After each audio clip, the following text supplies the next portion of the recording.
And so you spent a lot of time in India, and I know Mumbai, you have a big center there.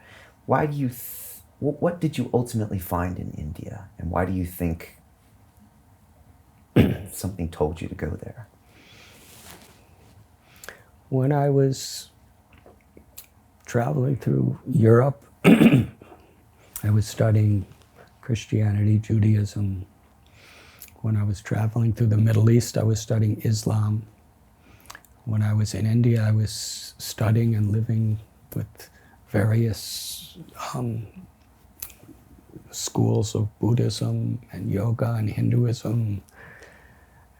And I really was discovering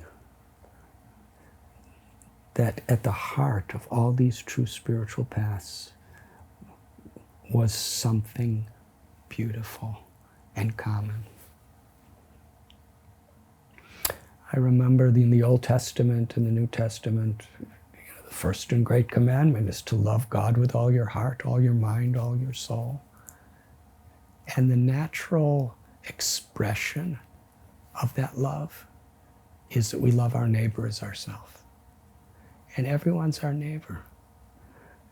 And if whatever the philosophies, whatever the historical interpretations or explanations may be, if it doesn't bring us to that point of actually loving God with all our heart, soul, and mind, and loving our neighbor as ourself, then we've really missed the purpose.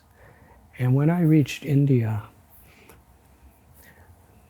in the Bhagavad Gita, there is a beautiful verse. And when I heard this, I was thinking, this is it. Vidyavanaya sampani brahmani gabhyastani. It speaks that true wisdom, true knowledge, true enlightenment, true connection to God is when we can see all living beings with equal vision.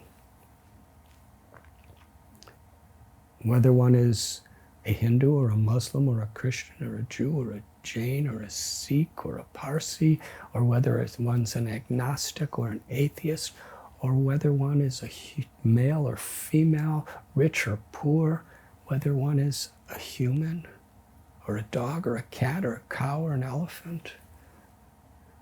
Wherever there's life, life is sacred. Because the one supreme being, the source of everything, is the source of all life and the source of all creation. And if we really are developing, true love for God within our heart, when we really connect with our own true souls, then we'll see every living being as our brothers and sisters. We'll actually feel compassion where we see suffering. And we'll see that nature is not something to exploit. Nature is something to honor. And while I was in India, I found those definitions of spirituality so clear. And the yoga that I chose is bhakti yoga, which means to connect with our own true self, to create harmony with our body, our mind, and our hearts and our souls.